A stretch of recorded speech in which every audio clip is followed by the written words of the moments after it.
श्रीविष्णुस्तोत्रम्। ॐ नमो वासुदेवाय नमः सङ्कर्षणाय च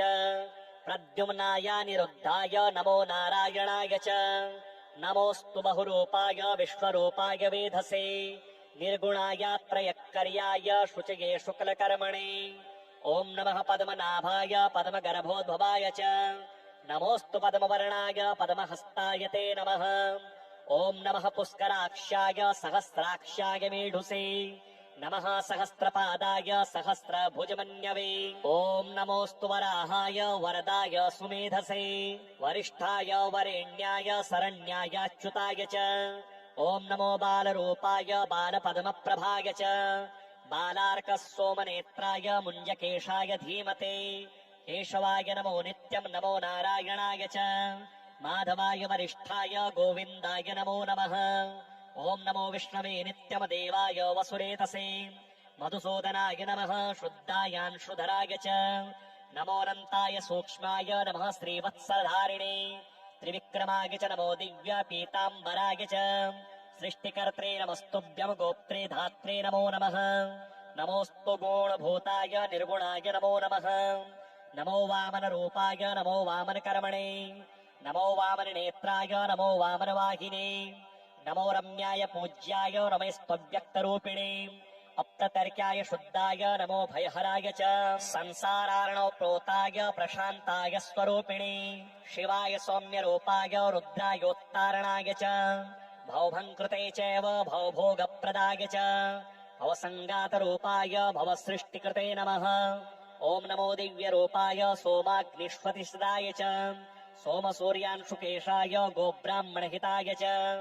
ॐ नमो ऋक्ष्वरूपाय परक्रमस्वरूपिणे ऋक्सुताय नमस्तुभ्यम् नमो ऋक्सधनाय च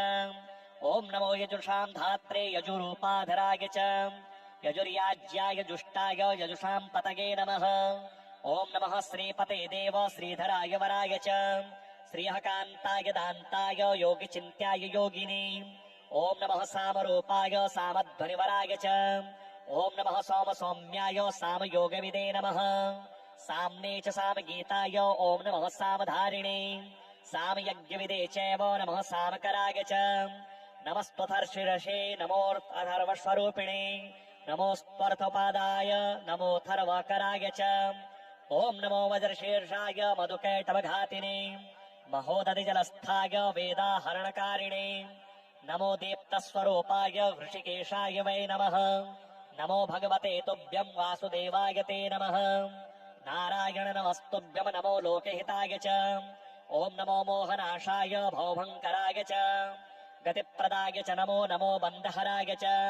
त्रिलोक्यतेजसाम् कर्त्रे नमस्तेजः स्वरूपिणे योगीश्वराय शुद्धाय रामायोत्तरणाय च सुखाय सुखनेत्राय नमः सुकृतधारिणे वासुदेवाय वन्द्याय वामदेवाय वै नमः देहिनाम् देहकर्त्रे च भेदभङ्कराय च देवेर्वान्दितदेहाय नमस्ते दिव्यमौलिने नमो वासनिवासाय वासव्यवहराय च ॐ नमो वसुकर्त्रे च वसुवासप्रदाय च नमो यज्ञस्वरूपाय यज्ञेशाय च योगिने यतियोगकरेशाय नमो यज्ञाङ्गधारिणे सङ्कर्षणाय च नमः प्रलम्बमथनाय च मेघघोषोत्तीर्ण वेगलाङ्गलधारिणे नमोऽस्तु ज्ञानिनाम् ज्ञान नारायणपरायण नमस्ते त्वामृते बन्धुर नरोक्तोत्तरणे प्रभो अतस्त्वाम् सर्वभावेन प्रणतो न ततःसल मलमयतकायजमुवापि मानसमचैव केशव न तस्यान्त्योऽस्ति देवेश शालकस्त्वामृतिच्युत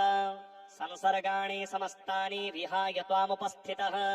सङ्घो मेस्तु त्वया सार्धमात्मलाया भाग्य केशव कष्टमापस्तुष्पारम् संसार वेद्मि केशव तापत्तय परिकृष्टस्तेन स्वाम् शरणम् गतः एषणाभिर्जगत् सर्वम् मोहितम् मायया तव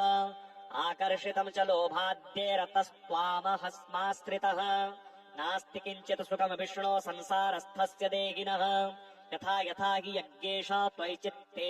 प्रवर्तते तथा फलविहीनम् तु सुखमात्यन्तिकम् लभेत् नष्टो विवेकशून्योऽस्मि दृश्यते जगदातुरम् गोविन्द त्राहि संसारान् मुमुद्धर्तम् त्वमर्हसि मग्नस्य मोहसलिले निरुत्तारे भवार्णवे उद्धर्ता पुण्डरीकाक्ष्य त्वामृतन्यो न विद्यते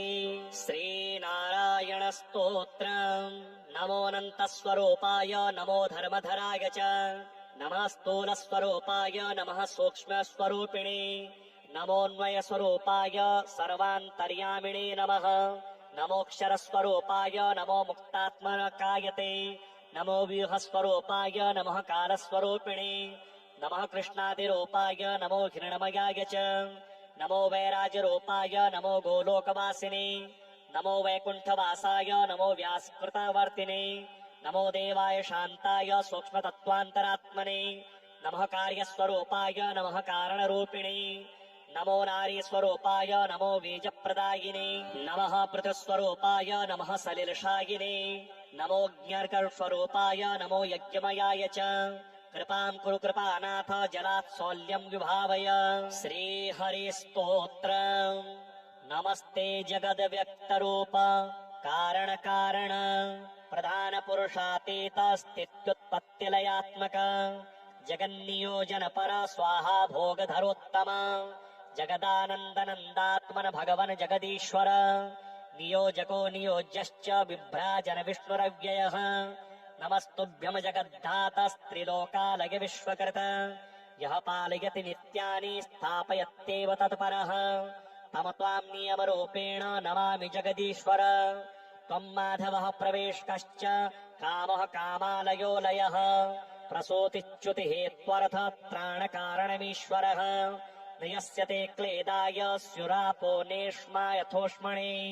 न शीताय भवेच्छीतं तस्मै तुभ्यं नमो नमः न समुद्रः प्लवकरो न शोषाय दहात्मकः न मृत्यवे यस्य यमस्तस्मै तुभ्यं नमो नमः यच्चिद्धार्थं योगिभिः शान्तदेहे ऋणमार्गाणां यात्यरिद्धेय कृत्यम् नित्यं यत्तद्रूपमार्गावस्तक्तम् सत्त्वमत्रागित्राणमिच्छन् धरित्रीम् श्रीविष्णुस्तोत्रम् ॐ नमो वासुदेवाय नमः सङ्कर्षणाय च प्रद्युम्नाय निरुद्धाय नमो नारायणाय च नमोऽस्तु बहुरूपाय विश्वरूपाय वेधसे निर्गुणाय त्रयक्कर्याय शुचये शुक्लकर्मणे ॐ नमः पद्मनाभाय पद्मगर्भोद्भवाय च नमोऽस्तु पद्मवर्णाय पद्महस्ताय ते नमः ॐ नमः पुष्कराक्षाय सहस्राक्षाय मेढुसे नमः सहस्रपादाय सहस्रभुजमन्यवे ॐ नमोऽस्तु वराहाय वरदाय सुमेधसे वरिष्ठाय वरेण्याय शरण्यायाच्युताय च ॐ नमो बालरूपाय बालपद्मप्रभाय च बालार्कः सोमनेत्राय मुञ्जकेशाय धीमते केशवाय नमो नित्यं नमो नारायणाय च माधवाय वरिष्ठाय गोविन्दाय नमो नमः ॐ नमो विष्णवे नित्यं देवाय वसुरेतसे मधुसूदनाय नमः शुद्धायांशुधराय च नमोऽनन्ताय सूक्ष्माय नमः श्रीवत्सधारिणे त्रिविक्रमाय च नमो दिव्यपीताम्बराय च सृष्टिकर्त्रे नमस्तुभ्यं गोप्त्रे धात्रे नमो नमः नमोऽस्तु गुणभूताय निर्गुणाय नमो नमः नमो वामनरूपाय नमो वामनकर्मणे नमो वामननेत्राय नमो वामनवाहिने नमो रम्याय पूज्याय नमस्तव्यक्तरूपिणे अप्ततर्क्याय शुद्धाय नमो भयहराय च संसारार्णव प्रोताय प्रशान्ताय स्वरूपिणे शिवाय सौम्यरूपाय रुद्रायोत्तारणाय च भवभङ्कृते चैव भवभोगप्रदाय च भवसङ्गातरूपाय भवसृष्टिकृते नमः ॐ नमो दिव्यरूपाय सोमाग्निष्वतिसदाय च सोमसूर्यान्शुकेशाय गोब्राह्मणहिताय च ॐ नमो ऋक्स्वरूपाय परक्रमस्वरूपिणे ऋक्सुताय नमस्तुभ्यं नमो ऋक्सधनाय च ॐ नमो यजुषां धात्रे यजुरूपाधराय च यजुर्याज्याय जुष्टाय यजुषां पतये नमः ॐ नमः श्रीपते देव श्रीधराय वराय च श्रियः कान्ताय दान्ताय योगिचिन्त्याय योगिने ॐ नमः सामरूपाय सामध्वनिवराय च ॐ नमः सोमसौम्याय सामयोगविदे नमः साम्ने च सामगीताय ॐ नमः सामधारिणे सामयज्ञविदे चैव नमः सामकराय च नमस्त्वथर्षिरसे नमोऽर्थर्वस्वरूपिणे नमोऽस्त्वर्थपादाय नमोऽथर्वकराय च ॐ ओम नमो वज्रशीर्षाय मधुकैटवघातिने महोदधिजलस्थाय वेदाहरणकारिणे नमो दीप्तस्वरूपाय हृषिकेशाय वै नमः नमो भगवते तुभ्यं वासुदेवाय ते नमः नारायण नमस्तुभ्यं नमो लोकहिताय च ओम नमो मोहनाशाय भवभङ्कराय च गतिप्रदाय च नमो नमो बन्धहराय च त्रिलोक्य तेजसां कर्त्रे नमस्तेजः स्वरूपिणे योगीश्वराय शुद्धाय रामायोत्तरणाय च सुखाय सुखनेत्राय नमः सुकृतधारिणे वासुदेवाय वन्द्याय वामदेवाय वै नमः देहिनां देहकर्त्रे च भेदभङ्कराय च देवेर्वान्दितदेहाय नमस्ते दिव्यमौलिने नमो वासनिवासाय वासव्यवहराय च ओम नमो वसुकर्त्रे च वसुवासप्रदाय च नमो यज्ञस्वरूपाय यज्ञेशाय च योगिने यतियोगकरेशाय नमो यज्ञाङ्गधारिणे संकर्षणाय च नमः प्रलम्बामपथनाय च मेघघोषोत्तीर्ण वेगलाङ्गलधारिणे नमोऽस्तु ज्ञानिनां ज्ञान नारायणपरायण नमेस्ते त्वामृते बन्धुर नरोक्तोत्तरणे प्रभो अतस्त्वां सर्वभावेन प्रणतो न ततत्सल मलमयतकायजमुवापि मानसमचैव केशव न तस्यान्त्योऽस्ति देवेश शालकस्त्वामृतिच्युत संसर्गाणि समस्तानि विहाय त्वामुपस्थितः सङ्घो मेस्तु त्वया सार्धमात्मलाया भाग्य केशव कष्टमापस्तुष्पारं संसार वेद्मि केशव तापत्तये परिकृष्टस्तेन स्वां शरणं गतः एषणाभिर्जगत् सर्वं मोहितं मायया तव आकर्षितं च लोभाद्यैरतस्त्वामहस्माश्रितः नास्ति किञ्चित् सुखं विष्णो संसारस्थस्य देहिनः यथा यथा हि यज्ञेश त्वयि चित्ते प्रवर्तते तथा फलविहीनं तु सुखमात्यन्तिकं लभेत् नष्टो विवेकशून्योऽस्मि दृश्यते जगदातुरम् गोविन्द त्राहि संसारान् मुमुद्धर्तुं त्वमर्हसि मग्नस्य मोहसलिले निरुत्तारे भवार्णवे उद्धर्ता पुण्डरीकाक्ष्य त्वामृतन्यो न विद्यते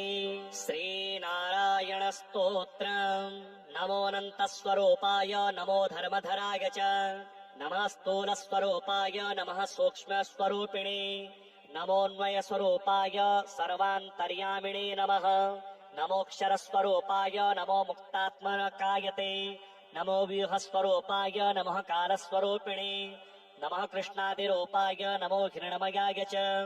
नमो वैराजरूपाय नमो गोलोकवासिने नमो वैकुण्ठवासाय नमो व्यासकृतवर्तिने नमो देवाय शान्ताय सूक्ष्मतत्त्वान्तरात्मने नमः कार्यस्वरूपाय नमः कारणरूपिणे